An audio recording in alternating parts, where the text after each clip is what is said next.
Bismillahirrahmanirrahim. Assalamualaikum warahmatullahi wabarakatuh.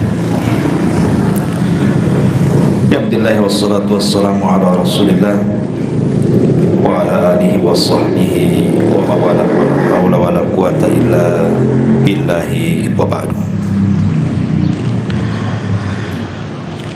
Baik, kita lanjutkan kajian kita, masih membahas tafsir singkat dari surah Al-Baqarah, dan kita masuk pada ayat ke-121.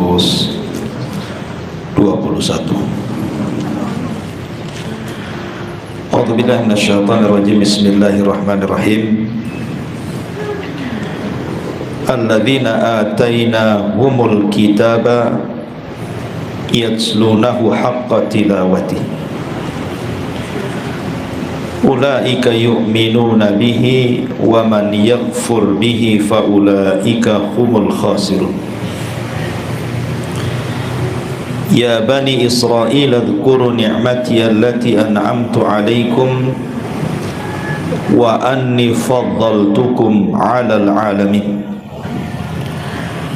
Wattaqu yawman la tajzi nafsun an nafsin syai'a wa la yuqbalu minha 'adlun wa la tanfa'uha syafa'atu wa la hum yunsarun. Dan orang-orang yang telah kami beri kitab, mereka membacanya sebagaimana mestinya. Mereka itulah orang-orang yang beriman kepadanya, dan barang siapa yang ingkar kepadanya, mereka adalah orang-orang yang rugi. Wahai Bani Israel, ingatlah nikmatku yang telah aku berikan kepadamu, dan aku telah melebihkan kamu dari semua umat yang lain di alam semesta ini. Dan takutlah kamu pada hari ketika tidak ada seorang pun dapat menggantikan atau menebus orang lain sedikit pun. Tebusan itu tidak diterima, bantuan juga tidak berguna baginya, dan mereka tidak akan ditolong. Di sini setelah Allah Subhanahu wa taala sebelumnya menceritakan tentang bagaimana orang-orang Yahudi dan Nasrani tidak akan redha terhadap umat Islam sampai umat Islam mengikuti agama mereka, maka sebagai insaf keadilan Allah Subhanahu wa taala, Allah hendak menjelaskan bahwa tidak semua orang Yahudi dan Nasrani itu jelek, tidak semua orang Yahudi dan Nasrani itu buruk ataupun tersesat. Ada juga orang-orang yang baik, ada orang-orang yang taat dengan agama mereka. Siapa mereka? Di sini Allah katakan alladzina atainahumul kitab. Mereka orang-orang yang telah kami beri kitab, maksudnya Yahudi ataupun Nasrani. Walaupun ada sebagian ahli tafsir mengatakan maksudnya khitab kepada kita kaum muslimin, dan kitab di sini Al-Qur'an. Tapi kebanyakan ahli tafsir yang dimaksud kitab di sini artinya kalau tidak Taurat maka Injil, karena khitabnya kepada Yahudi dan juga orang-orang Nasrani. Haqqa tilawati, betul-betul mereka mengikutinya. Tilawah di sini bukan hanya sekedar membaca, tetapi maksudnya betul-betul mengikuti ajarannya. Jadi orang-orang yang telah kami beri kitab, mereka betul-betul mengikutinya, mengikuti ajaran Taurat dan juga Injil. Ulaika yu'minuna bihi, mereka lah orang-orang yang betul-betul beriman dengannya, dengan kitab-kitab yang diturunkan itu.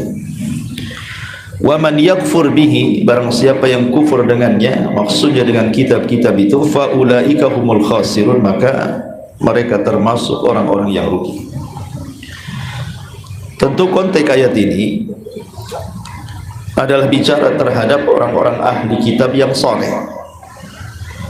Tetapi bukan berarti kemudian setelah datangnya Islam bahwa mereka masih dibolehkan untuk mengikuti agama mereka. Tidak, ini bicara di zamannya.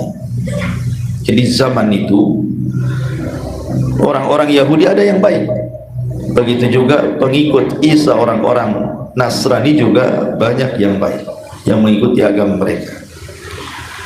Tapi setelah datangnya Islam, orang-orang soleh dari mereka itu mengikuti ajaran Nabi. Seperti orang-orang Yahudi di zaman Nabi SAW, ada tokoh Yahudi yang namanya Abdullah ibnu Salam.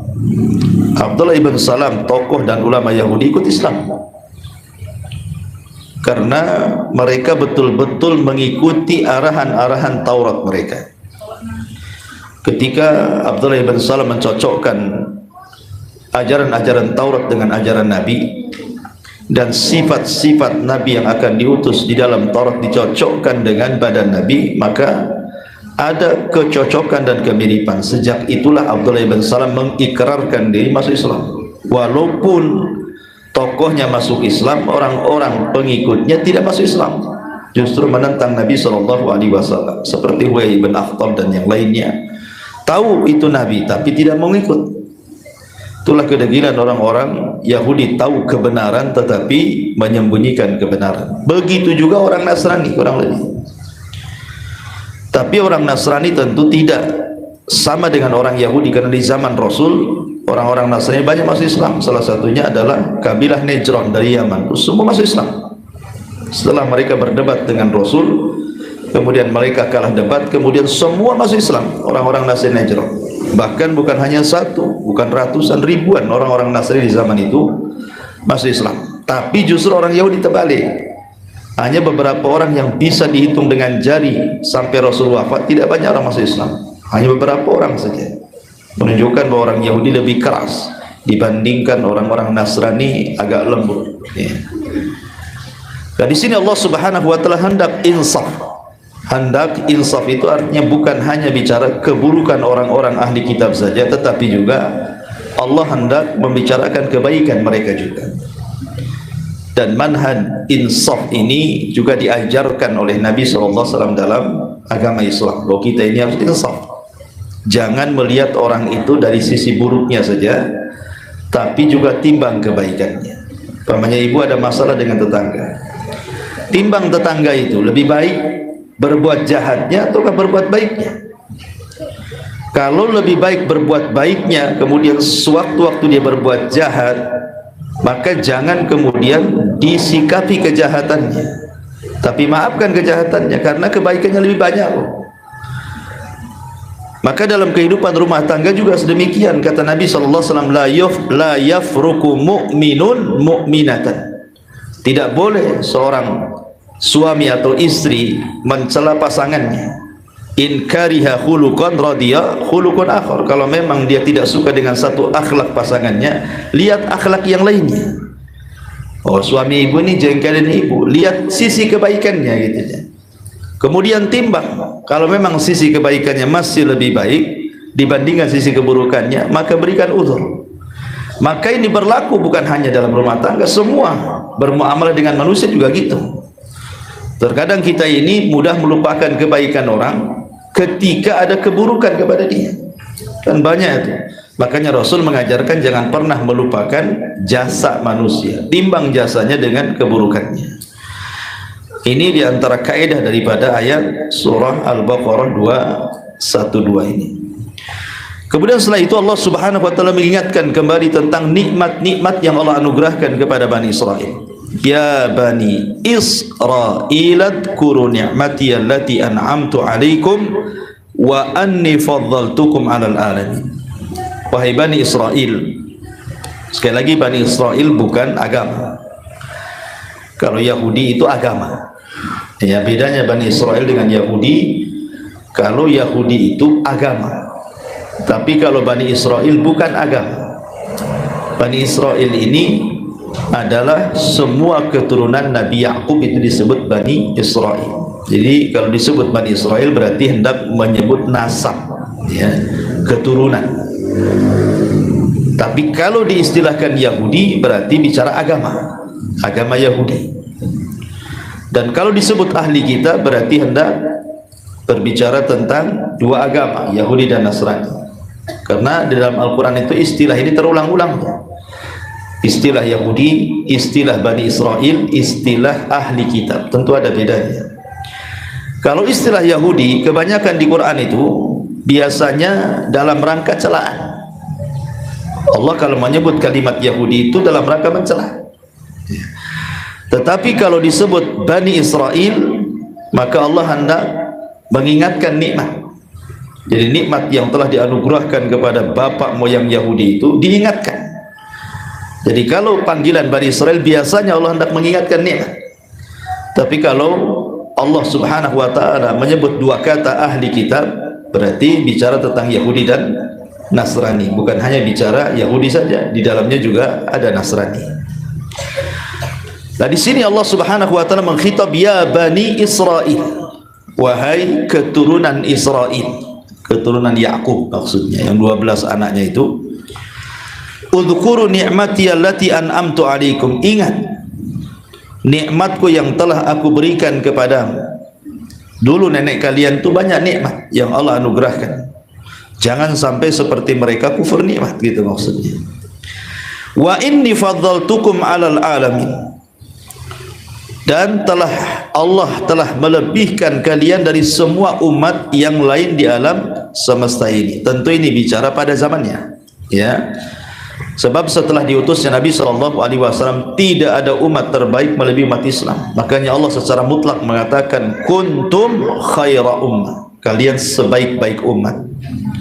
Ketika Allah mengatakan kalian sebaik-baik umat, kuntum khaira ummatin ukhrijat linnas, maknanya tidak ada umat terbaik melebihi umat Islam.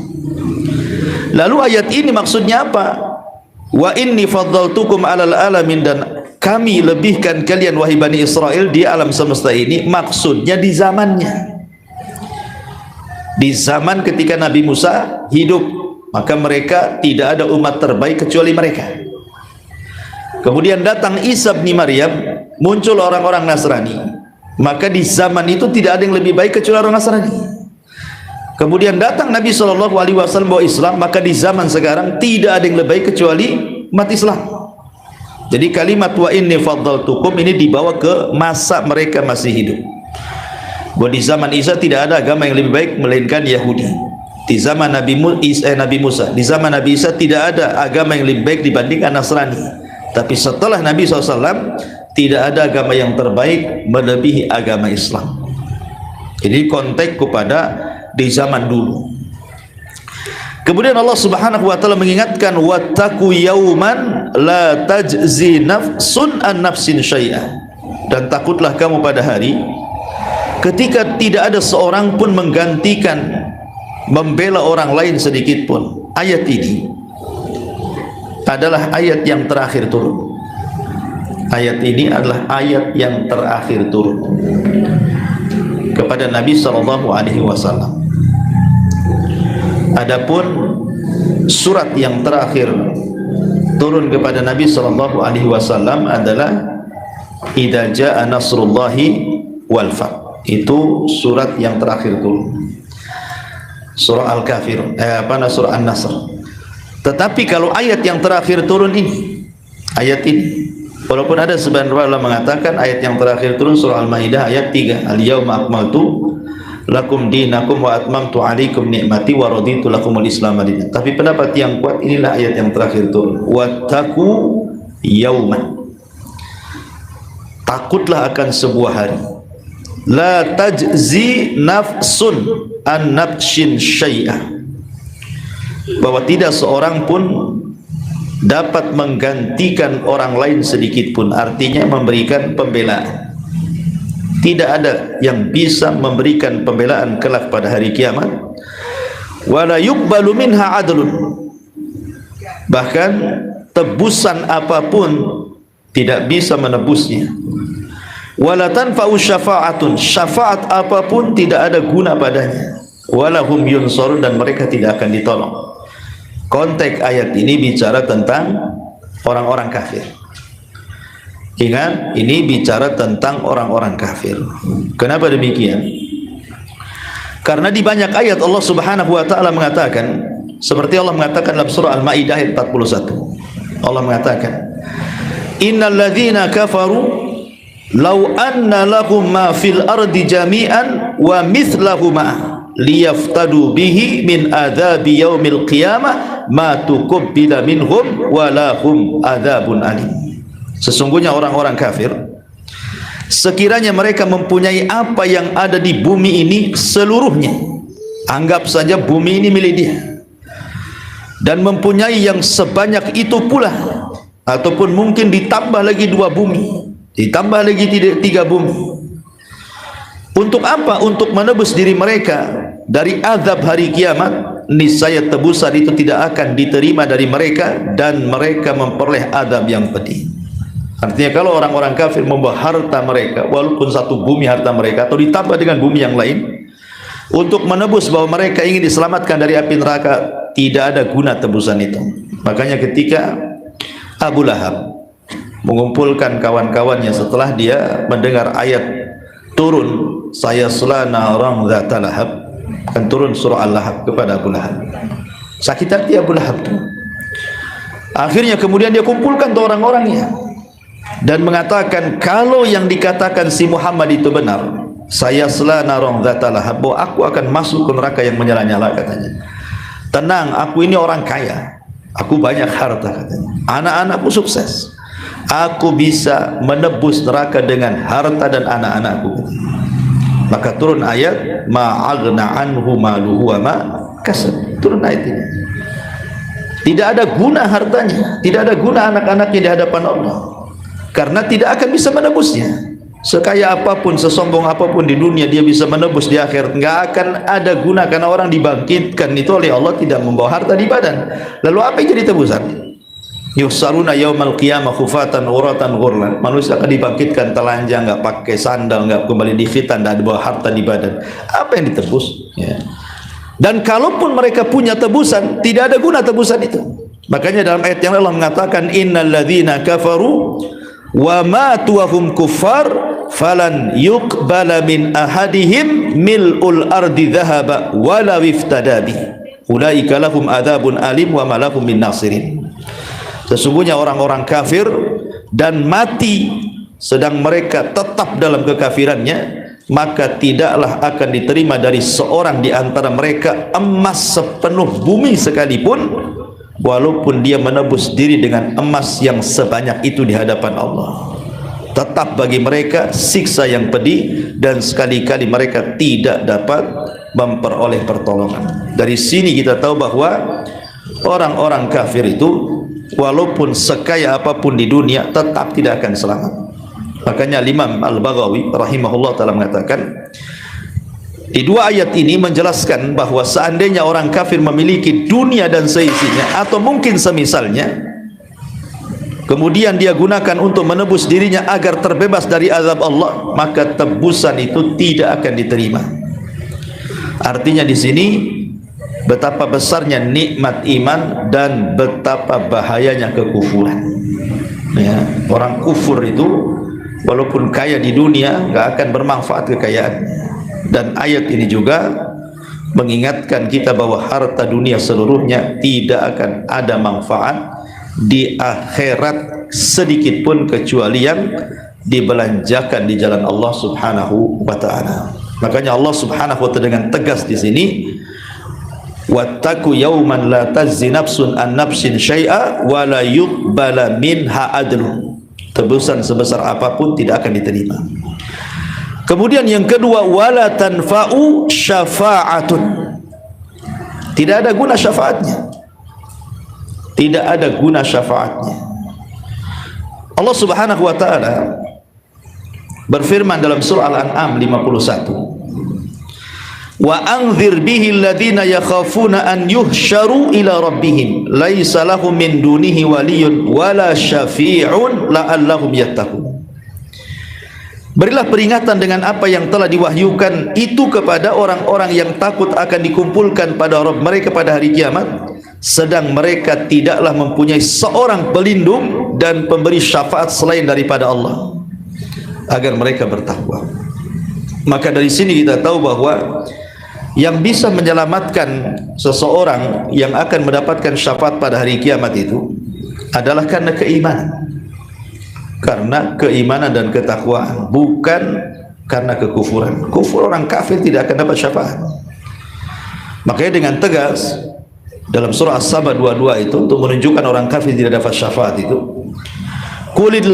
Qulidul ladzina za'amtum min dunillahi la yamlikuna mithqala dzarratin fis samawati wala fil ardi wa ma lahum fihinna min syirkin wa ma lahum minhum min dhahir wa la tanfa'u asy-syafa'atu indahu illa liman adzina. Katakan ya Muhammad pada mereka orang-orang musyrik itu, serulah mereka yang kau anggap sebagai Tuhan selain Allah itu. Mereka tidak memiliki kekuasaan seberat zarah pun di langit maupun di bumi, dan mereka tidak mempunyai satu andil apapun dalam penciptaan langit dan bumi, dan sama sekali tidak ada di antara mereka menjadi pembantu baginya, dan tidaklah berguna syafaat di sisi Allah kecuali orang-orang yang telah diizinkan memperoleh syafaat, dan mereka orang-orang yang beriman, orang-orang yang bertauhid. Ataupun orang-orang kafir, wala tanfa'u syafa'atu syafi'in, tidak akan ada guna syafaat orang-orang yang memberikan syafaat kepada mereka. Adapun syafaat sendiri, ulama membagi menjadi dua syafaat, ya. Syafaat yang pertama disebut syafa'atun khassatun, syafaat yang khusus. Dan yang kedua syafa'atun ammatun, syafaat yang umum. Adapun syafaat yang khusus maknanya khusus bagi Nabi saja. Orang-orang di luar daripada Nabi sallallahu alaihi wasallam tidak akan memberikan syafaat ini. Ini khusus bagi Nabi saja. Lah di antara syafaat yang khusus bagi Nabi, pertama syafaatul udmah. Ma'ruf syafaat yang paling besar ketika manusia datang kepada Adam, Nuh, Ibrahim, Musa dan Isa, mereka tidak sanggup berikan syafaat. Kalau ulul azmi saja tidak berikan syafaat, bagaimana yang lainnya? Ini kan ulul azmi semua nih. Mulai Nuh ulul azmi, Ibrahim ulul azmi, Musa ulul azmi, Isa ulul azmi. Artinya ulul azmi itu kan kedudukannya paling tinggi dari derajat kedudukan para nabi dan rasul. Lah kalau mereka saja angkat tangan, macam mana nabi-nabi yang lainnya yang bukan ulul azmi? Tetapi dengan izin Allah Subhanahu wa taala, dari ulul azmi itu hanyalah nabi kita yang mampu memberikan syafaat. Akhirnya nabi pun datang kepada Allah, kemudian sujud dengan sujud yang lama, kemudian Allah datang dan mengatakan, irfa ra'saka ya Muhammad, sal tu'ta qul tusma isfa tusyaffa. Angkat kepala wahai Muhammad, minta kau diberi, ngomong kau didengar, mintalah syafaat, aku akan beri kau syafaat. Ini disebut syafaatul udhma, hanya khusus bagi Nabi saja. Semua para Nabi angkat tangan. Yang kedua, syafaat kepada orang-orang yang setara antara kebaikan dan keburukannya. Ini disebut ashabul a'raf namanya. Makanya dalam Al-Quran itu ada namanya suratul a'raf, surah Al-A'raf. Ashabul a'raf itu adalah orang-orang yang terakhir dihisab. Jadi mereka orang-orang terakhir dihisab. Padahal kebaikan mereka ada, tapi keburukan mereka seimbang. Mereka diletakkan di antara sorga dan neraka. Jadi kalau ada angin sorga, mereka mengatakan, ya Allah masukkan aku ke dalam sorga. Kalau ada angin neraka, mereka mengatakan, ya Allah jauhkan aku dari azab neraka. Dan mereka menunggu tersiksa seperti itu sampai semua manusia dihisab, baru terakhir itu mereka dihisab. Dan mereka akan mendapatkan syafaat dari Nabi SAW. Ujung-ujungnya juga mereka masuk ke dalam sorga. Tapi kan menunggu manusia dihisab dulu, ya. Ini syafaat bagi Nabi SAW yang khusus, orang-orang yang seimbang kebaikan dan keburukannya. Maka Rasul meminta kepada Allah agar mereka dimasukkan ke dalam sorga. Ini khusus bagi Nabi saja. Kemudian yang ketiga, syafaat dalam rangka mengangkat derajat di sorga. Jadi orang-orang yang sudah masuk sorga, orang-orang yang sudah masuk dalam sorga, Allah angkat derajat mereka, padahal amalan mereka tidak sampai ke derajat itu. Amalan mereka tidak akan sampai ke derajat itu. Tapi karena Nabi SAW meminta kepada Allah agar orang-orang yang masuk ke dalam sorga diangkat derajat mereka, ada orang-orang yang mendapatkan pengangkatan derajat di sisi Allah karena syafaat Nabi sallallahu alaihi wasallam. Ini juga syafaat khusus bagi Nabi sallallahu alaihi wasallam, mengangkat derajat penduduk sorga, ya. Kemudian yang keempat, syafaat khusus bagi Rasulullah, syafaat untuk pamannya Abu Thalib. Satu-satunya orang kafir yang mendapatkan syafaat Nabi adalah Abi Thalib. Tetapi yang dimaksud syafaat di sini, walaupun ada sebagian ulama mengingkari istilah syafaat ini kepada Abi Thalib. Kenapa? Karena istilah syafaat itu bagi orang-orang yang masuk neraka kemudian bisa keluar dari neraka, itu disebut syafaat. Tapi kan Abu Thalib tidak bisa keluar dari neraka, walaupun dia diringankan azabnya, tapi tidak bisa keluar. Ya, sehingga ada yang mengingkari istilah syafaat di sini. Tapi ada juga yang menetapkan ini namanya syafaat khusus, hanya mengeringankan azab saja. Ketika Abbas ibn Abil Muttalib itu berbincang-bincang dengan Nabi, menceritakan tentang jasa-jasanya Abu Thalib. Jadi Abbas ini bercerita, ya Rasulullah, apakah pamanmu Abu Thalib itu yang sudah memperjuangkan Islam bersamamu, tapi dia tidak masuk Islam, apakah manfaat kelak pada hari kiamat? Kata Rasul, ya. Harusnya Abu Thalib itu berada di gelombang api neraka dan berada di intip api neraka, tetapi aku meminta kepada Allah agar Abu Thalib diletakkan di neraka yang paling ringan, maka Allah letakkan di sandal neraka. Jadi nerakanya sampai tumit saja, tetapi itu sudah mendidikan kepalanya, kata Nabi. Dari sini menunjukkan bahwa satu-satunya orang kafir yang dapat syafaat adalah Abu Thalib, dan ini syafaat khusus. Ya, ini yang kelima. Yang keenam, syafaat khusus juga adalah syafaat kepada seluruh orang-orang yang sudah divonis masuk surga, mereka tidak bisa masuk surga.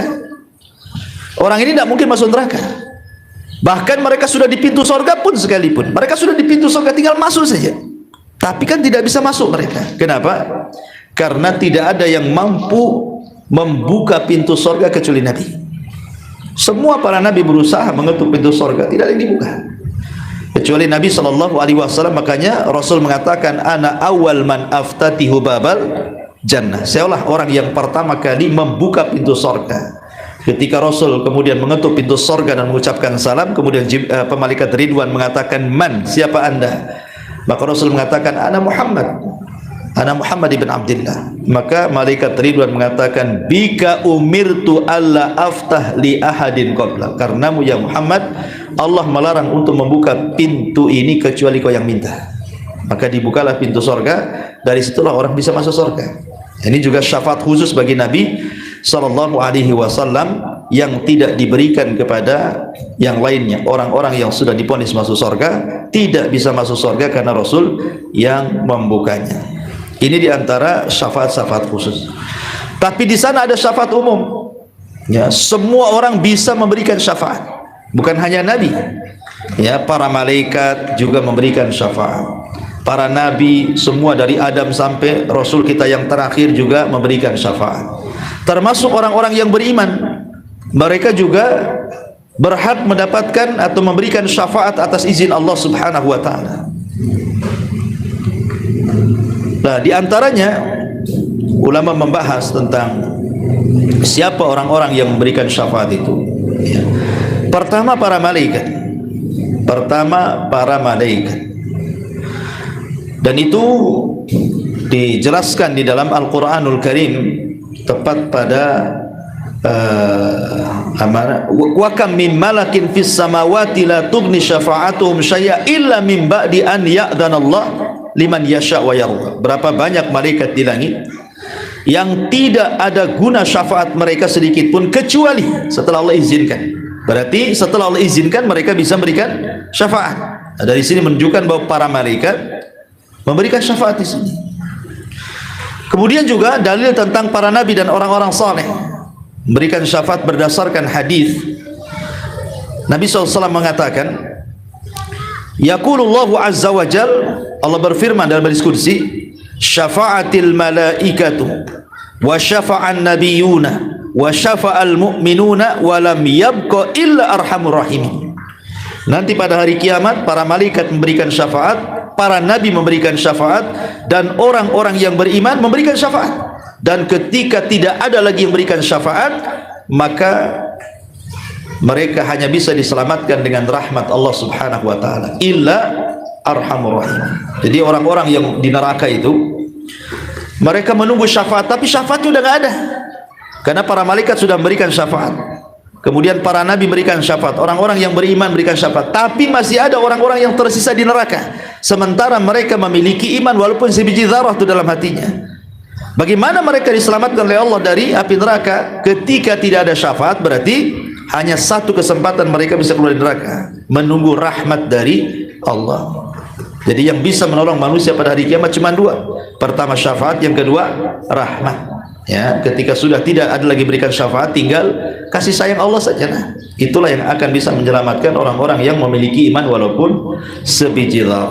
Karena di sini Rasul mengatakan syafaatil malaikatu wa syafa'an nabiyuna wa syafa'al mu'minun wa lam yabqa illa arhamur rahim. Ketika sudah tidak ada syafaat, berarti hanya kesempatan arhamur rahimin, kasih sayang Allah subhanahu wa ta'ala kepada orang-orang yang beriman. Kemudian juga para syuhada. Jadi berdasarkan hadis Nabi SAW, asy-syahidu yashfa'u fi sab'ina min ahli baitihi. Orang-orang yang mati syahid, mereka akan memberikan syafaat kepada 70 orang dari keluarganya. Jadi 70 orang dari keluarganya akan diselamatkan oleh Allah lewat para syuhada. Ya, termasuk amalan-amalan yang mampu memberikan syafaat banyak, seperti baca Quran. Quran itu akan memberikan syafaat. Kemudian juga puasa. Puasa juga salah satunya adalah yang bisa memberikan syafaat. Taib, ini adapun orang-orang yang terhalang dari syafaat. Orang-orang yang syafaat orang itu tidak ada gunanya. Sebagaimana di sini, wala tanfa'u asy-syafa'ah. Tidak ada guna syafaatnya. Siapa mereka ini? Orang-orang yang gak ada guna syafaatnya itu. Percuma syafaatnya karena tidak bisa menolong mereka. Ulama mengatakan yang pertama, orang-orang yang tidak ada guna syafaatnya adalah orang-orang musyrik. Orang-orang musyrik, Allah katakan fama tanfa'uhum syafa'atus syafi'in. Tidak ada guna syafaat orang pemberi syafaat kepada orang-orang musyrik. Ayat ini turun kepada orang-orang musyrik, dan semua orang-orang musyrik mereka masuk kepada ayat ini. Fala tanfa'uhum syafa'atus syafi'in. Tidak akan manfaat bagi mereka syafaat orang yang memberikan syafaat. Yang kedua, al-mukadzibina bisyafa'ah. Orang yang mendustakan syafaat sendiri.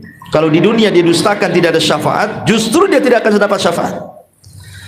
Jadi para pendusta-pendusta syafaat, mereka tidak akan dapat syafaat pada hari kiamat, karena berdasarkan nas hadis dari Anas bin Malik radhiyallahu anhu, Rasul mengatakan man kadzdzaba bisyafaati falaysa lahu fiha nasibun. Orang yang mendustakan syafaat, justru dia tidak akan dapat syafaat. Ya. Ini yang kedua. Yang ketiga, al-imamu zalim. Pemimpin-pemimpin yang zalim. Pemimpin-pemimpin pendusta. Berdasarkan hadis Nabi SAW, sinfani min ummati lan tanalahuma syafa'ati yaumil qiyamah. Ada dua kelompok nanti pada hari kiamat tidak akan dapat syafaat dariku pada hari kiamat. Rasulullah SAW mengatakan ada di antara dua umatku, sinfani, dua kelompok, syafaatku tidak ada guna kepada mereka. Mereka tidak akan dapat syafaatku pada hari kiamat. Wahuma, dan keduanya, pertama imamun zalum, imam yang zalim, pemimpin yang zalim, pemimpin yang zalim. Makanya pemimpin yang zalim itu dijelaskan di dalam hadis yang lain, Allah tidak akan melihat mereka, Allah tidak akan mengajak bicara dengan mereka, bahkan Allah tidak akan membersihkan mereka, bahkan mereka akan dapat azab yang pedih. Kemudian Rasul mengatakan malikun kadzdzab, pemimpin yang dusta, pemimpin zalim, pendusta kepada rakyatnya. Makanya kalau pemimpin itu adil, maka dia akan dapat amal jariyah, kan itu ya. Sebagaimana ketika Rasul menyurati raja-raja di zamannya, dia Raja Rasul kepada Herakli. Isinya apa? Herakli, kalau kau masuk Islam kau akan selamat, tapi kalau tidak, engkau akan menanggung dosa umatmu Arisiyin. Arisiyin itu umatnya Herakli, Romawi. Artinya kalau engkau masuk Islam, engkau akan menanggung pahala umatmu. Tapi kalau engkau tidak masuk Islam, engkau akan menanggung dosa umatmu, gitu loh. Jadi pemimpin ini kalau dia buat dosa yang menyangkut rakyatnya, maka dia akan menanggung dosa satu negara, gitu maksudnya. Tapi kalau dia berbuat baik, maka dia akan menanggung kebaikan satu negara. Wajar kalau umpamanya pemimpin itu diletakkan di urutan pertama ketika Rasul mengatakan sab'atun yudhilluhumullahu fi dhillihi yauma la dhilla illa dhilluh. Ada 7 kelompok yang akan mendapatkan naungan di hari yang tidak ada naungan kecuali naungan Allah. Salah satunya yang pertama disebut Rasul apa? Imamun adil, imam yang adil, diletakkan pertama tuh. imam yang adil. Karena kalau dia berbuat baik, maka dia dapat pahala jariah. Tapi kalau dia buat jahat, maka dia akan dapat dosa jariah. Sampai mati pun dia dikutuk orang. Walaupun sudah mati itu, maka akan dikenang orang tuh, jejak digitalnya itu akan disebut-sebut orang kezalimannya. Makanya bahaya. Makanya mereka itu tidak akan dapat syafaat pada hari kiamat. Naudzubillah. Kemudian yang kedua dalam hadis ini, selain imamun zalum, imam yang pendusta, adalah wa kullu ghalin marikin, setiap orang yang ekstrim melampaui batas di dalam beragama sampai mereka keluar dari Islam, seperti orang-orang Khawarij. Ya. Nabi SAW mengatakan mereka membaca Quran tidak sampai di tenggorokan, mereka melesat dari Islam seperti anak panah melesat dari busurnya. Orang-orang yang mereka memahami Islam terlalu ekstrim, ya, memahami Islam itu keluar dari batas-batas syariat, atau dengan kata lain ahli bid'ah, ya, orang-orang yang mereka melampaui batas dari syariat, itu disebut wa kullu ghalin marikin, orang yang hulu melampaui batas sampai mengeluarkan batasan-batasan Islam. Ya, maka ini juga tidak akan mendapatkan syafaat. Bahkan dengan tegas Nabi SAW ketika bicara tentang telaga, kemudian ada sekelompok orang yang diusir tidak minum dari telaga itu kan, kemudian Nabi mengatakan ummati itu umatku ya Rabb, biarkan mereka minum. Tapi Allah mengatakan ya Muhammad, biarkan mereka terusir, fa innaka la tadri ma ahdatsu ba'daka innahum ghayyaru wa baddalu. Karena engkau tidak tahu apa yang terjadi dengan mereka sepeninggal, mau mereka merubah-rubah syariat, mau mereka keluar dari sunnah, biarkan mereka keluar. Sehingga dari sini kata para ulama, ahli bid'ah tidak akan minum dari telaga Nabi. Ya, mereka yang suka membuat hal-hal yang baru dalam Islam, maka mereka akan dijauhkan dari telaga Nabi. Naudzubillah. Ini sudah berapa ini? Sudah 4 kan itu. Orang musyrik, kemudian orang yang mendustakan syafaat tidak akan dapat syafaat. Kemudian yang ketiga, imam yang zalim, pemimpin yang zalim. Kemudian yang keempat, ahli bid'ah. Dan yang kelima, para pelaknat, orang yang lisannya itu suka melaknat orang, mencaci maki orang. Ya, kalau mencaci itu yang keluar itu laknat semuanya itu. Binatang aja yang keluar itu. Ya, setan, iblis, semualah keluar itu dari mulutnya. Maka Nabi mengatakan dalam hadis Abi Darda radhiyallahu an, riwayat Muslim, la yakununa la'anuna syufa'a wala syuhada yaumal qiyamah. Para pelaknat, para pencaci pemaki itu, bagi mereka tidak ada yang akan berikan syafaat, bahkan tidak ada yang mau jadi saksi bagi mereka pada hari kiamat. Ya, jadi ngeri orang-orang yang pelaknat. Inilah 5 kelompok yang tidak dapat syafaat pada hari kiamat. Naudzubillah. Wala tanfa'u syafa'ah, tidak akan manfaat syafaatnya. Tapi walaupun demikian, tentu syafaat pada hari kiamat itu kan ada syaratnya. Tidak semua orang boleh memberikan syafaat, tidak semua juga orang dapat syafaat, kecuali mengikuti syarat-syarat yang berlaku. Dan syarat syafaat dan pemberi syafaat atau orang yang akan menerima syafaat itu kan ada 3. Pertama, ridallah anil masyfu', Allah redha kepada orang yang akan mendapatkan syafaat. Kalau Allah tidak redha, maka dia tidak akan bisa mendapatkan syafaat. Syaratnya orang yang akan mendapatkan syafaat itu memang orang ini diridhoi oleh Allah Subhanahu wa taala. Sebutkan dalam sebuah hadis Nabi sallallahu alaihi wasallam dari Abi Hurairah radhiyallahu an, ketika Rasul sallallahu alaihi wasallam ditanya oleh Abu Hurairah tentang syafaat, kemudian Rasul mengatakan, tahukah engkau ya Abu Hurairah, siapa manusia yang paling bahagia dengan syafaatku? Maka Abu Hurairah mengatakan, Allah dan Rasul yang tahu. Maka Rasul mengatakan, as'adun nas bi syafaati yaumal qiyamah man qala la ilaha illallah. Manusia yang paling bahagia pada hari kiamat dengan syafaatku adalah orang yang ketika mati dia mengucapkan kalimat la ilaha illallah. Berarti orang yang tidak mengucapkan kalimat ini tidak akan bahagia. Berarti Allah tidak redha kepada dia. Dan Allah mengatakan wala yashfauna illa limanir tadha dalam surah Al-Anbiya 28 itu. Dan Allah tidak memberikan syafaat kecuali orang yang dia ridhoi saja. Dan tidaklah Allah ridha kecuali kepada ahli tauhid. Orang-orang musyrik tidak akan diridhai Allah. Mereka tidak akan dapat syafaat. Yang kedua, idznullah lisyafi'. Allah memberikan izin kepada orang yang akan memberikan syafaat. Seperti Nabi SAW. Ketika semua para nabi tidak sanggup berikan syafaat, Rasul minta izin dulu. Dia naik ke langit, kemudian sujud di bawah arsy, lama sujudnya, sampai Allah datang kemudian mengatakan, angkat kepala Muhammad, bicara kau didengar, minta kau diberi, mintalah syafaat aku akan beri kau syafaat. Artinya di sini ada izin kan, Allah kasih izin dulu. Kalau tidak kasih izin, siapapun tidak akan berikan syafaat, malaikat sekalipun. Ya. Kemudian yang ketiga, bukan hanya izin kepada orang yang akan berikan syafaat, tetapi redha Allah kepada orang yang berikan syafaat juga. Jadi redha ini baik kepada orang yang akan berikan syafaat atau kepada orang yang akan diberikan syafaat. Dua-duanya harus dapat redha, dapat keinginan Allah Subhanahu wa taala, keridhaan Allah Azza wa Jalla. Ini tiga perkara yang harus dipahami tentang syarat syafaat. Ya, pertama ridha dari Allah kepada orang yang akan diberikan syafaat, yang kedua izin Allah kepada orang yang akan berikan syafaat, dan yang ketiga ridha juga bagi orang yang akan berikan syafaat, illa min ba'di an ya'dzanallahu liman yasha wa yarda. Allah mengatakan kecuali orang yang dapat izin dari Allah bagi yang dikehendaki dan yang Allah redai.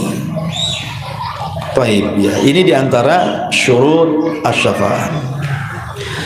Ma'asyiral muslimat yang dimuliakan Allah Subhanahu wa taala. Kemudian juga yang berkaitan dengan syafaat ini, ma'asyiral muslimat yang dimuliakan Allah Azza wa Jalla, bagaimana caranya atau apa sebab-sebab seseorang itu mendapatkan syafaat? Ya, asbab seseorang itu mendapatkan syafaat. Yang pertama tentu yang paling besar ya, asbab mendapatkan syafaatlah tauhid. Adalah tauhid kepada Allah Subhanahu wa taala. Ini yang paling besar orang mendapatkan syafaat adalah tauhid. Kenapa? Karena ketika Nabi SAW memintakan ampun kepada pamannya Abu Talib, kan Rasul sedih itu ketika meninggal Abu Talib itu. Bagaimana tidak sedih? Selama sepanjang hayat Rasul tinggal di rumah Abu Talib dari kecil, udah sampai diangkat jadi Nabi, sampai ditolong dakwah. Jadi ketika kematian itu betul-betul Rasul kehilangan. Makanya hari di mana meninggalnya Abu Talib disebut Amul Hazni, hari kesedihan. Sehingga ketika Abu Talib meninggal, Rasul terus berdoa kepada Allah untuk keselamatan pamannya Abu Talib.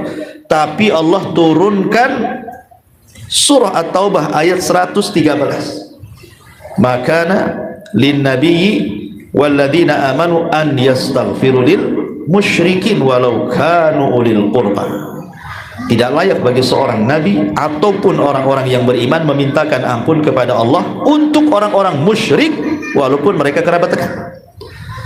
Menunjukkan bahwa Allah nafikan di dunia kepada Rasul, tidak boleh kau mintakan ampun kepada paman Abu Talib karena dia musyrik walaupun itu kerabatmu. Dari sini menunjukkan bahwa kenapa Abu Talib tidak bisa mendapatkan doa ampunan dari Nabi kepada Allah, karena alasannya karena dia syirik, dia mati di atas kesyirikan. Berarti ini menunjukkan bahwa terhalangnya istighfar Nabi kepada Abu Talib karena kesyirikan. Maknanya kalau Abu Talib mati Islam, tentu akan diterima istighfarnya. Ya, dari sini menunjukkan sebab terbesar orang mendapatkan syafaat itu adalah at-tauhid. Ya. Kemudian yang kedua, qiraatul Quran, membaca Al-Quran. Allah Rasul mengatakan, iqra'ul Quran fa innahu ya'ti yaumal qiyamati syafi'an li ashabi. Bacalah Quran, karena nanti Quran pada hari kiamat akan datang membela para pembacanya. Jadi Quran itu akan datang kepada Allah membela para pembacanya. Dan sekarang tidak ada alasan orang tidak membaca Quran, tidak ada alasan. Baik ibu sehat, ibu sakit, ibu suci, ibu haid, tidak ada alasan untuk tidak baca Quran, karena sekarang sudah ada handphone. Ya, dan di handphone itu ada aplikasi Quran. Ibu bisa baca ketika haid di Quran yang ada di handphone.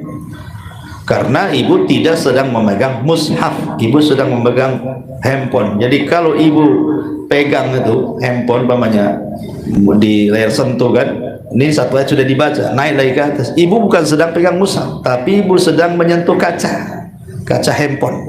Ya. Jadi kalau ibu lagi haid bisa baca Quran dengan cara apa? Dengan cara pegang handphone. Karena ibu sedang bukan pegang mushaf, itu handphone. Handphone bukan mushaf. Ulama mengatakan bahwa Al-Quran elektronik itu bukan Al-Quran mushaf, ya, bukan. Kenapa demikian? Karena Quran yang ada di elektronik itu bisa muncul, bisa tenggelam. Ibu bisa pencet keluar Qurannya, ibu geser aplikasi lain, hilang dia pula, kan itu ya. Sehingga dia tidak dikatakan mushaf.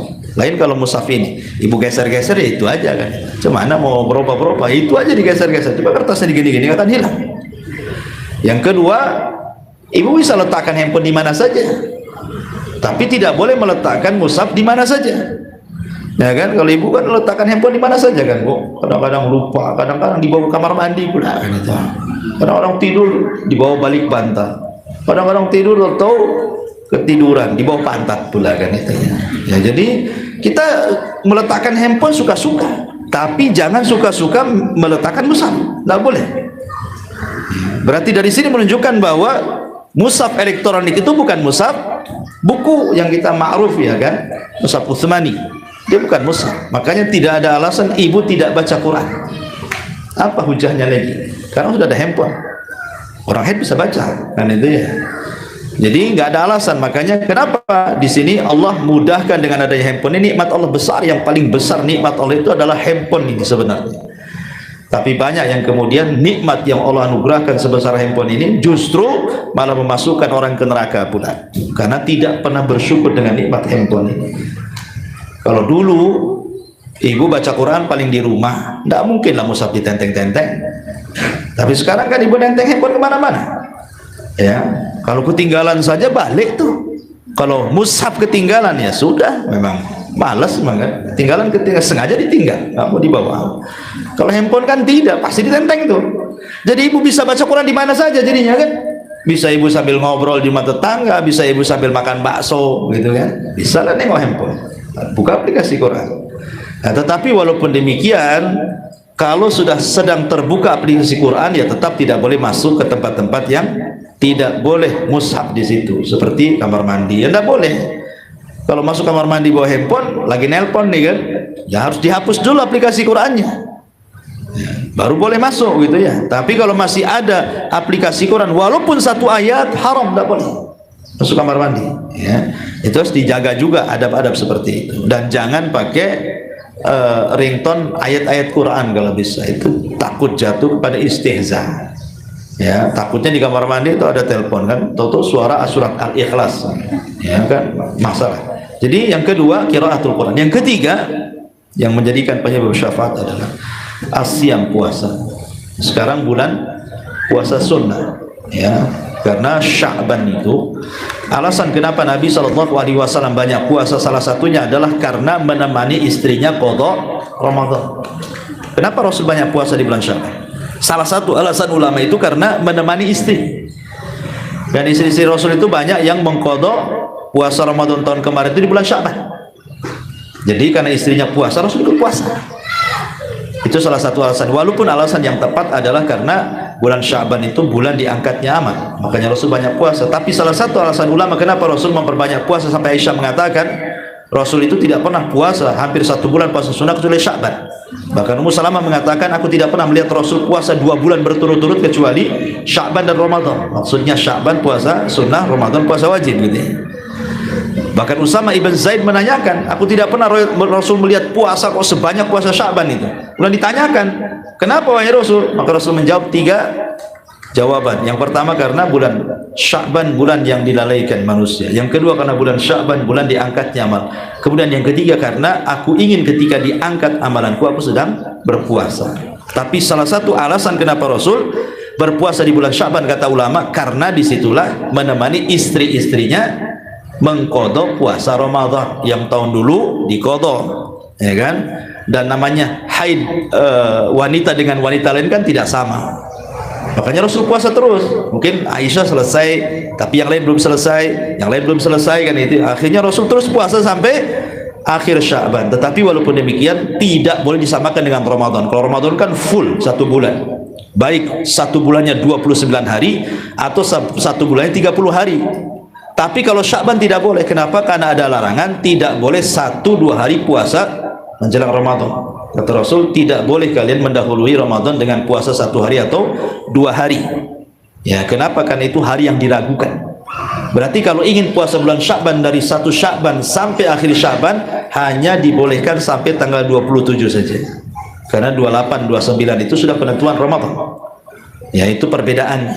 Ya, atau ingin memperbanyak puasa yang jelas-jelas dianjurkan, umpamanya Seninnya, Kamisnya, ataupun Ayyamil Bidnya, ataupun Puasa Daudnya, atau boleh juga dari awal sampai akhir, tidak ada masalah. Ya. Tapi ini yang ketiga. Yang keempat, ad-du'a bima warada ba'dal adzan. Doa setelah mendengar azan.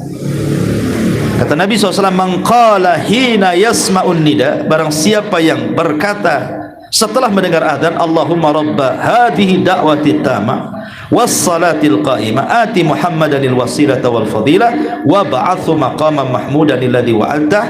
Di ujung hadis Rasul mengatakan halat lahu syafaat yaumil qiyamah, maka halal baginya syafaatku pada hari kiamat. Maka jangan ditinggalkan doa setelah azan. Kemudian yang nomor 5, suknal madinah, suknal madinah was sabru ala la'waiha wal mautu biha. Kalau bisa tinggal di kota Madinah, sabar dengan ujiannya dan meninggal di kota tersebut kalau bisa, ya. Kalau nggak bisa ya sudah di Batam saja. Kemudian yang nomor 6, kathratul musallina 'alal mayyit, banyaknya orang yang menyolatkan ibu ketika mati. Makanya pentingnya ibu mencari teman yang baik. Ya, kalau banyak teman yang baik, kalau ibu meninggal, mudah-mudahan mereka ikut menyolatkan, kan itu. Dan Rasul mengatakan, ma min mayyitin yusalli alaihi ummatun minal muslimin yablughuna mi'atan kulluhum yashfa'una lahu illa syaffa'u fihi. Tidaklah mayat disolatkan oleh umat Islam mencapai 100 orang, semuanya minta syafaat kepada Allah, kecuali Allah akan memberikan syafaat kepada mayat tersebut. Kemudian yang nomor 7, kasratus shalah, memperbanyak salat. Sebutkan dalam sebuah hadis ketika seorang wanita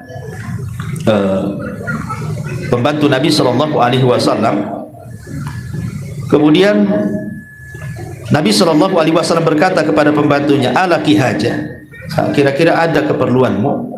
Qalat, dia mengatakan, ya wahai Rasul, aku punya hajat. Kemudian apa hajatnya? Kata Rasul, hajati antashfa al-yawmal qiyamah, kebutuhanku, keinginanku, tolong kau berikan syafaat kepadaku pada hari kiamat ya Rasul. Maka Rasul mengatakan, kalau begitu fa inni bikathrati sujud, bantu aku memenuhi keinginanmu, perbanyak salat. Ya, perbanyak salat. Berarti memperbanyak salat juga salah satu sebab mendapatkan syafaat. Termasuk sabar dan mengharap pahala Allah ketika ibu ditimpa musibah dengan kematian anak-anak. Ya, karena Rasul yang mengatakan nanti pada anak-anak yang belum balik yang meninggal itu, maka mereka akan berada di pintu-pintu surga. Kemudian Allah mengatakan, kenapa kau tidak masuk surga? Saya tidak mau, kata anak ini, sampai kau masukkan orang tuaku ke dalam surga. Berarti orang tua yang sabar ketika anak-anaknya meninggal dan mengharap pahala Allah, Allahumma jurni fi musibati, ya Allah berilah pahala karena musibah yang kau timpakan kepadaku, maka nanti anak-anak itu akan jadi syafaat dia pada hari kiamat. Termasuk juga musahabatu ahlil iman, berkawan dengan orang-orang yang baik. Kata Hasan Al-Basri rahimahullahu ta'ala, istaghfiru min sahibikumus salih fa innahu yanfa'ukum yaumal qiyamah. Carilah teman-teman yang baik karena akan manfaat kelak pada hari kiamat. Inilah Allah Subhanahu wa taala mengatakan, di antara orang-orang yang tidak akan mendapatkan syafaat dalam ayat ini adalah orang-orang kafir. Ya, Allah tidak akan berikan syafaat. Bahkan bukan hanya itu, Allah mengatakan walahum yunsar, mereka tidak akan mendapatkan pertolongan. Wallahu alam. Ini di antara tafsir singkat 3 ayat dalam surah Al-Baqarah.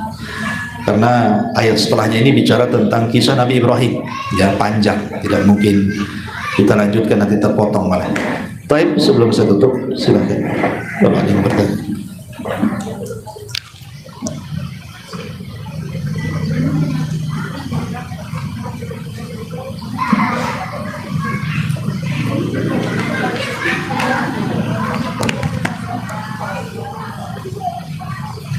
Bismillah, assalamualaikum Ustaz. Ya, assalamualaikum. Ustaz, tadi ayat yang 121, ayat ini kan menjelaskan tentang infak, yaitu ada kebaikan-kebaikan juga yang terjadi di agama orang-orang yang ahli kitab seperti Nasrani dan Yahudi.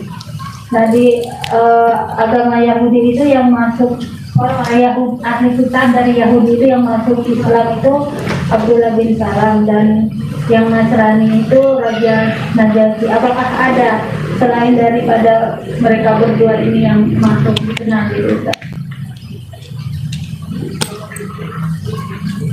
Iya. Kalau orang-orang Nasrani banyak seperti Adi bin Hatim At-Tai, ya, itu kan pemimpin Tai, sebuah kabilah di Yaman, namanya Adi bin Hatim At-Tai. Itu tokoh Nasrani besar. Makanya ketika dia mendengar bahwa Islam menyebar di kota Madinah, kemudian Rasul mulai membebaskan beberapa kabilah-kabilah di seluruh masuk Islam gitu kan. Ini kabilah Tai ini ketakutan kalau Rasul dan para sahabat menyerbu daerah dia. Akhirnya kemudian mereka ngomong sama pemimpinnya, Adi ibn Hatim At-Tai. Dia mengatakan, masuklah ke agama Muhammad biar kami aman di sini. Maka Adi bin Hatim mengatakan, tidak, agamaku lebih baik daripada agama dia. Bahkan aku bercita-cita akulah yang akan menguasai Arab, katanya. Akhirnya ketika baru saja ngomong begitu, beberapa istilahnya ngelapor intel-intel itu bahwa pasukan Ali sudah mengepung daerah Tai itu. Akhirnya dia kabur ke mana? Ke Syam, karena Syam itu waktu itu negara Nasrani, ya, minta bantuan. Dia lupa ketika kabur itu saudarinya ketinggalan, lupa dia. Jadi dia hanya mikir anak istrinya saja, saudarinya ketinggalan dan tertawan. Jadi dia kepikiran tuh ketika udah sampai di perbatasan Syam itu, kepikiran dia, ya, nyesel kenapa saudaranya nggak ikut. Rupanya saudara ketahuan, maka dia balik lagi. Jadi dia sangka itu saudaranya akan diperlakukan aneh-aneh gitu ya. Rupanya ketika sampai dimaki sama saudaranya, kenapa kau tinggalkan aku, katanya. Macam-macam, terus diperlakukan dengan baik. Akhirnya dia pun masuk Islam. Ya, bahkan ketika masuk Islam dia datang kepada Rasul. Rasul mengatakan, kenapa kau lari, gitu. Kenapa kau lari, gitu. Dia mengatakan, karena aku merasa agamaku lebih baik di dalam agama, kata Rasul. Kemudian Nabi SAW menunjukkan akhlak bahwa dia itu bukan seorang pemimpin yang haus kekuasaan, tapi dia menampakkan sisi lain dari kenabian. Jadi ketika Adi bin Hatim At-Tai ini ngobrol dengan Nabi, sekali datanglah ada orang susah dilayan sama Nabi, ada orang tua renta dilayan sama Nabi. Pokoknya nampak kalau seorang raja nggak seperti itu pasti akan nyuruh ajudannya. Sehingga Adi bin Abi Hatim dalam hatinya, ini bukan hanya raja, ini betul-betul Nabi. Baru dia terfikir. Sampai Rasul mengatakan, masuklah Islam wahai Adi. Kamu tahu Persia? Kata Rasul. Iya. Kamu pernah ke daerah tertentu? Rasul mengatakan daerah tertentu. Ya. Rasul tidak pernah ke situ, tapi Rasul mengatakan nanti daerah itu, kamu pernah ke sana, katanya. Nanti daerah itu akan masuk kekuasaan kaum muslimin. Supaya Adi nggak yakin, mana ada Mekah aja belum ditaklukkan kok, cerita pula naklukkan Persia yang negara adidaya gitu kan. Tapi Rasul dengan keyakinan ngomong dengan Adi seperti itu. Tapi karena Adi melihat ada sisi kenabian, jangan-jangan bisa benar bisa salah nih kan itu. Akhirnya lama-lama tertarik dia masuk Islam. Adi bin Adi At-Tai. Inilah salah satu ketika turun surah At-Taubah itu, ittakhadhu ahbarahum wa ruhbanahum arbaba min dunillah. Bahwa orang-orang Yahudi Nasrani itu mengambil padri dan pendeta mereka sesembah selain Allah. Ini Adi bin Hatim At-Tai ini protes. Rasul saya ini mantan Nasrani gitu ya, bahkan pembesar lagi. Saya ini pendetanya lagi, pemimpin negara Tai lagi kan. Aku tidak pernah sujud kok sama mereka, tidak pernah juga aku ruku kepada mereka. Rasul mengatakan bukan itu maksudnya. Maksudnya kalau pendetanya menghalalkan, kalian ikut menghalalkan. Kalau pendeta yang mengharamkan, kalian pula ikut mengharamkan. Para Allah dan Rasulnya tidak menghalalkan, mengharamkan. Itulah bentuk mereka orang Yahudi dan Nasrani itu menjadikan padri dan pendeta mereka Tuhan. Kata Adi bin Hatim At-Tai, sadaqta, kau benar. Ini tokoh Nasrani, Adi bin Hatim At-Tai ini masuk Islam. Ya. Kemudian yang Nasrani banyak. Contohnya anak daripada Huyai bin Akhtab. Nah, itu kan juga dulunya Yahudi, Safiyah. Safiyah masuk Islam kan itu, jadi istri Nabi lagi Safiyah gitu ya. Nah, kemudian juga ya selain Najasyi yang masuk Nasrani. Kalau Yahudi sih tidak banyak cerita kalau Yahudi ya, karena Yahudi itu memang bisa dihitung dengan jari, tidak kurang dari 10 orang yang masuk Islam di zaman Nabi itu. Ya itu pun yang paling besar ya itu Abdullah ibn Salam saja. Ya, tapi kalau orang Nasrani ini kan banyak, satu Nejron gitu ya. Bayangkan kabilah besar di Yaman tuh Nejron itu, semua masuk Islam.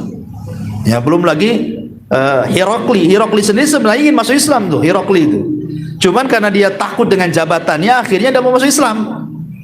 Bahkan dia sudah ngomong sama Abi Sufyan tuh, kalau seandainya aku dipertemukan dengan Muhammad itu, aku akan cuci tuh kakinya.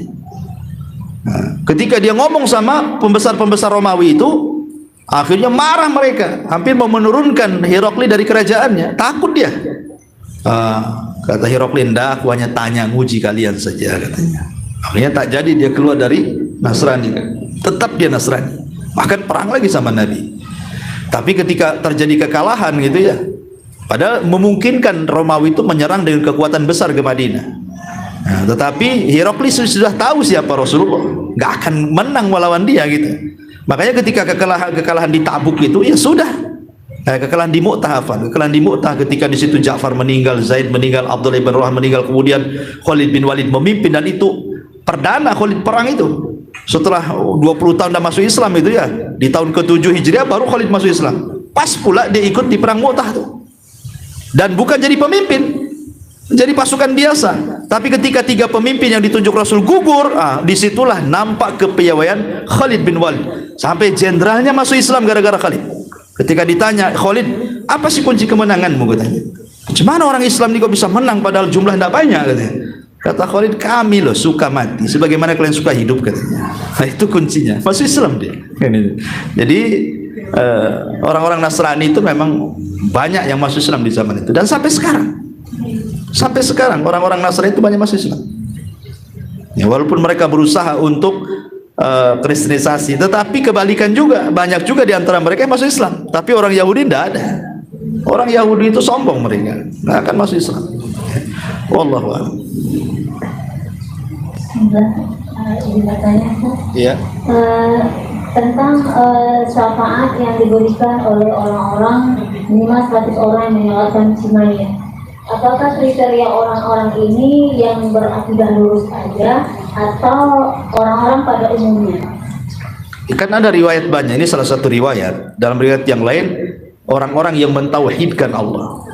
Riwayatnya banyak tentang masalah. Salah satu redaksi hadisnya adalah orang-orang yang mentauhidkan Allah. Bahkan riwayat itu tidak 100, 40 orang. 40 orang yang mentauhidkan Allah, dan mereka minta syafaat kepada Allah kecuali Allah memberikan syafaat. Dalam riwayat yang kita baca 100 orang. Ya, artinya tidak sembarang orang yang salat di belakang orang yang meninggal, maksud di sini. Tidak semua orang. Orang-orang yang betul mentauhidkan Allah. Karena orang-orang yang mentauhidkan Allah itu kan ikhlas meminta syafaat. Ya, tidak semua orang. Orang-orang, makanya saya mukadimahi tadi, cari teman-teman yang baik. Maksudnya baik di sini ya sepaham, seakidah gitu kan. Nah, sebab kalau seandainya orang itu bukan sepaham, seakidah, dia sholatnya sholat saja. Dia hanya mencari pahala 1 qiraat saja kan. Tapi orang-orang yang seakidah dengan kita, setauhid dengan kita, pasti dia akan berdoa kepada kita dengan tulus supaya dia sendiri ketika Allah selamatkan, dia akan menyelamatkan kita. Nah, jadi orang-orang yang bertauhid, semakin banyak teman-teman yang baik yang seakidah, ya mudah-mudahan ketika kita meninggal mereka mau menyolatkan kita. Karena kalau orang-orang awam itu tidak peduli dengan kita, nggak peduli. Saya itu pernah, bahkan waktu saya masih dakwah di Kijang tuh, saya disuruh untuk mandikan, kemudian nyolatkan juga. Jangankan orang lain, anak-anaknya nggak menyolatkan. Walau balbul rokokan itu di depan rumah, saya sebab marah. Ini anak durhaka ini katanya. Ini terakhir loh mereka doa sama orang tuanya. Tak ada yang nyolatkan. Semua anaknya, yang laki-laki tidak menyolatkan. Yang perempuan memang tradisi, memang jarang orang menyolatkan. Tapi yang laki-laki ini semua pada rokokan di depan. Jelas-jelas bapaknya saya mandikan, saya kafankan, kemudian saya solatkan lagi dekat musolanya di situ. Anaknya nggak ada yang nyolatkan, auzubillah, sampai mulus dada saya. Terus saya ngomong sama PRT-nya, kejam kali anak-anaknya itu. Ini terakhir mereka mendoakan orang tua. Nah ini anak-anaknya juga kayak gimana orang lain juga. Ya tidak tahu yang dipikiran anaknya itu, mungkin memang ditunggu kematiannya mungkin. Nah ini udah saatnya dibagi waris. Lama kali matinya. Ini udah saatnya gitu ya. Makanya Umar bin Khattab radhiyallahu anhu mengatakan, sekalipunlah seorang anak itu berbuat baik sama dengan orang tua berbuat baik kepada kita. Anggaplah dulu orang tua kita nyebokin, nyuapin, tidak bisa tidur tengah malam. Setelah anaknya kemudian besar, orang tuanya tua, sakit, anaknya juga ingin berbakti yang sama. Kata Umar itu tidak ada sama, nggak akan sama. Kenapa? Karena orang tua merawat kita itu, dia takut kematian kita, maksudnya biar hidup ya. Tapi kita merawat orang tua itu, kita tidak takut kematiannya. Paling tinggi sudah takdirnya ya, sudah takdirnya, sudah tua, mau apa, memang waktunya meninggal. Gitu ya. Kalau orang tua anaknya meninggal tuh hatinya lama itu ya, kalau bisa saya aja yang mati itu bahasanya gitu. Tapi kalau orang tua itu bahasanya paling tinggi seperti itu, sudah waktunya, apalagi saya sudah berusaha gitu. Kata Umar, kalau kalian merawat orang tua itu, kalian harapkan kematiannya. Tapi kalau orang tua merawat kalian, dia mengharapkan kehidupannya. Jadi nggak akan sama gitu ya. Wallahu a'lam. Iya, ada lagi.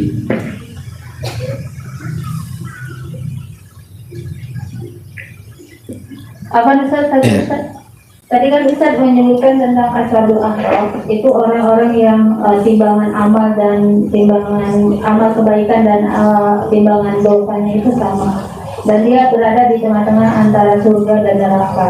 Dan mereka ini terakhir dan masuk surga itu apakah karena lamanya seperti orang yang terakhir masuk surga yang disebutkan dalam? Bukan, terakhir hisab. Kan setelah hisab masih ada proses yang lainnya. Terakhir dihisab.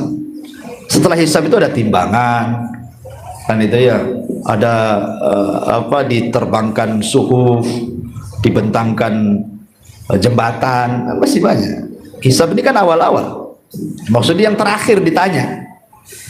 Setelah semua ditanya, dia yang terakhir dihisab. Ya. Bukan yang hadis tentang orang yang terakhir keluar dari neraka, yang pertama masuk surga, bukan itu. Itu bukan ashabul a'raf. Orang itu memang sama sekali tidak punya kebaikan, cuman sebiji darah saja. Ini punya kebaikan banyak, 50%. Karena ada yang mentafsirkan ashabul a'raf itu begini, orang-orang yang ketika berjihad mereka tidak dapat restu orang tua.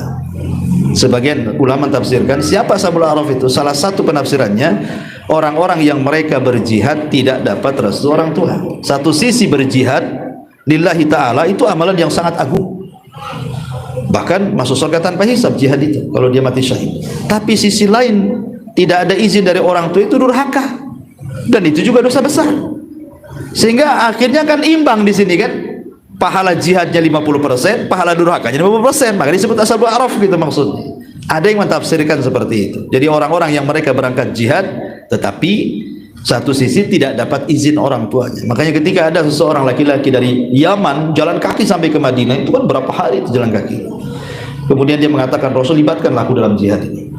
Rasul mengatakan, ahayyun walidain, masih hidup orang tua. Rasul tidak bertanya skill jihad, bisa apa kamu? Enggak. Bisa nombak kah? Bisa panah kah? Naik kuda kah? Enggak. Rasul yang pertama ditanya adalah bukan skill jihadnya, tetapi masih hidup orang tua. Kata anak muda ini masih hidup. Bagaimana? Sudah izin belum? Dia mengatakan, orang tuaku tidak mengizinkan aku. Bahkan ketika dia melihat aku pergi, dia menangis. Maka Rasul mengatakan, kalau gitu pulang kau ke Yaman, fajahid fihima. Ya, berjihadlah untuk keduanya, buat keduanya tertawa sebagaimana engkau sudah membuat mereka menangis. Dan di sini menunjukkan bahwa amalan jihad satu sisi mulia, tapi sisi lain izin orang tua menentukan keridhaan jihad. Itulah disebut ashabul a'raf. Ini satu penafsiran gitu ya, disebut ashabul a'raf. Ada banyak penafsiran ulama, tapi salah satunya di sini. Artinya kan mereka punya kebaikan besar. Lain kalau orang yang terakhir keluar dari neraka ini enggak punya kebaikan sama sekali mereka. Ya, mereka tidak punya kebaikan sama sekali, tapi masih punya sebiji darah iman itu saja. Makanya kondisi mereka itu disebutkan hatta saru fahma. Mereka sudah jadi abu. Sudah dibakar, sudah jadi abu. Lah abu ini diambil oleh Allah, kemudian ditebar di Nahrul Hayat, sungai kehidupan, fayambut, seperti kacang yang disiram tumbuh dia.